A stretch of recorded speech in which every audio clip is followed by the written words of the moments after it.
يؤتي الحكمة من يشاء. السلام عليكم ورحمة الله وبركاته. نحمده ونصلي على رسوله الكريم. أما بعد, এই দরসে আমরা আলোচনা করব হিজরি দ্বিতীয় শতাব্দীতে হাদিস সংকলনের ইতিহাস সম্পর্কে। হিজরি দ্বিতীয় শতাব্দীতে অধ্যায় ও পরিচ্ছেদ আকারে হাদিস লিপিবদ্ধ করার কাজটির সূচনা হয়।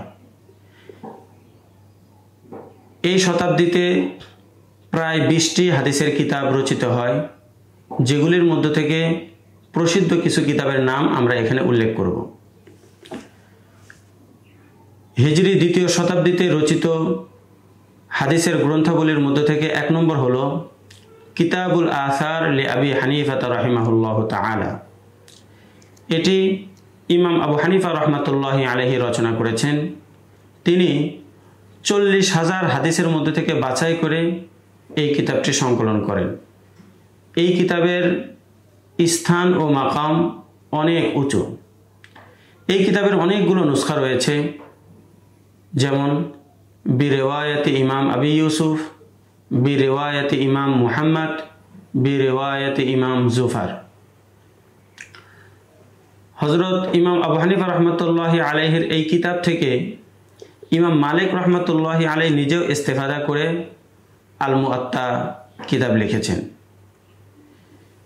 এর ছাড়াও ইমাম আবু হানিফা রহমতুল্লাহি আলাইহির নামে অনেকগুলো মুসনাদ রচিত হয়েছে, যেগুলো মূলত ওনার রচিত নয়, তবে পরবর্তী উলামায়ে কেরাম তার থেকে বর্ণিত হাদিসগুলোকে লিপিবদ্ধ করেছেন।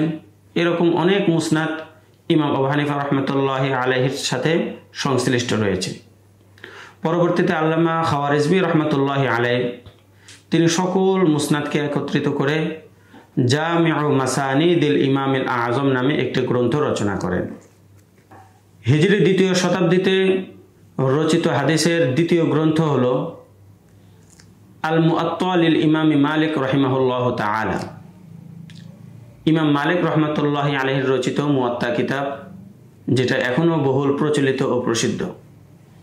কিতাবটিকে স্বীয় যুগে আসহুল কিতাব বাদা কিতাবিল্লাহ বলা হইত, কিন্তু বুখারী শরীফ রচিত হওয়ার পর যেহেতু বুখারী শরীফের মধ্যে মুআত্তার সমস্ত হাদিস রয়েছে, সাথে সাথে আরও অসংখ্য অগণিত সহিহ হাদিস রয়েছে, এই জন্য পরবর্তীতে আসহুল কিতাব বাদা কিতাবিল্লাহ সহিহুল বুখারী বলা হয়। দ্বিতীয় হিজরির তৃতীয় কিতাব হলো জামিউ মা'মার ইবনে রাশেদ। মা'মার ইবনে রাশেদ প্রসিদ্ধ একজন তাবিঈ এবং ইমাম মালিক রহমতুল্লাহি আলাইহির সমসাময়িক ছিলেন।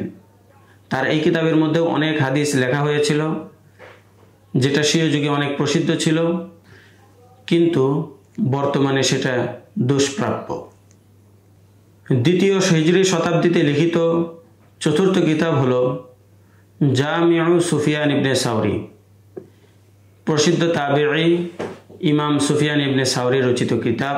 এটার মধ্যে অনেক হাদিস লিপিবদ্ধ ছিল এবং এই কিতাব থেকে স্বয়ং ইমাম শাফি রহমতুল্লাহি আলাইহি ইস্তেফাদা করেছেন। পঞ্চম কিতাব হলো আস-সুনান লি ইবনে জুরাইজ। ইমাম ইবনে জুরাইজ রহমতুল্লাহি আলাইহি এটি সংকলন করেছিলেন। হিজরি দ্বিতীয় শতাব্দীতে রচিত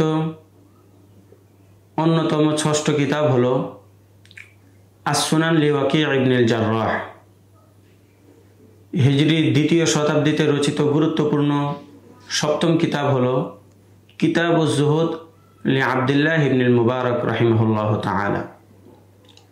এ পর্যন্ত আমরা আলোচনা করলাম হিজরি দ্বিতীয় শতাব্দীতে রচিত হাদিসের গুরুত্বপূর্ণ গ্রন্থাবলী সম্পর্কে।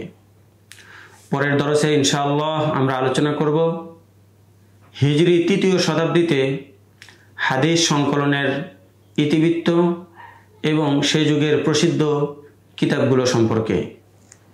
আসসালামু আলাইকুম ওয়া রাহমাতুল্লাহি ওয়া বারাকাতুহু।